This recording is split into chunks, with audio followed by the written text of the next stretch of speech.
Kadri tunapokuwa watu wazima, maintaining friendship actually takes intention. Ukiwa mdogo yani vile unaonana na marafiki zako shuleni, chuo, mtaani, hapo nyumbani kwenu wanakuja, lakini ukubwani huku. Things are so different.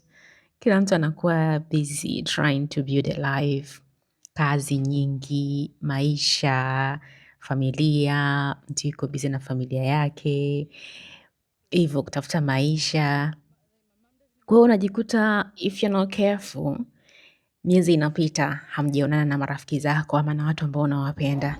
So mimi na rafiki yangu tukaamua kufanya hizi Saturday mornings ziwe na negotiable. Mara mbili tu kwa mwezi.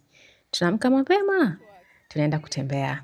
And then tunaenda kupata breakfast and then tunapiga story kuhusu maisha, biashara, sijui nini.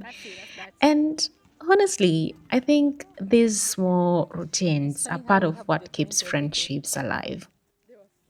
Unafahamu kwamba daraja la Tanzanite pale asubuhi barabara zinakuwa zinafungwa kwa ajili ya watu kufanya mazoezi. Na ukiwa kule yani mazingira ni mazuri sana. Kwanza the fact kwamba biashara. Barabara zinakuwa zimefungwa. Unakuwa upo huru kutembea. Sababu kuna wakati mwingine ukienda kutembea barabara zikiwa ziko open, magari yanakuwa mengi, kuna purukushani nyingi.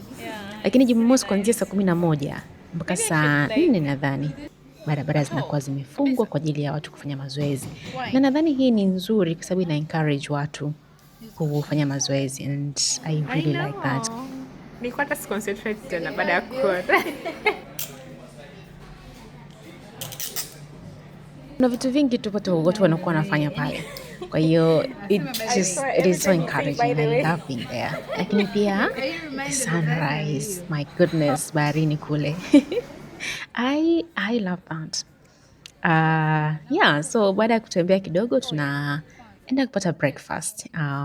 Baada ya hapo ni kusoma. So nadhani honestly, sometimes I think we underestimate how important it is to have people you can talk to outside your work. Si kila outing pia inahitaji kuwa kubwa ama expensive. Sometimes kutembea tu, kahawa, good conversations, bahari, and I think that's enough. Na kama uko Dar, halafu hujui fanya nini Jumamosi, maybe try this. Bye, and thank you so much for watching.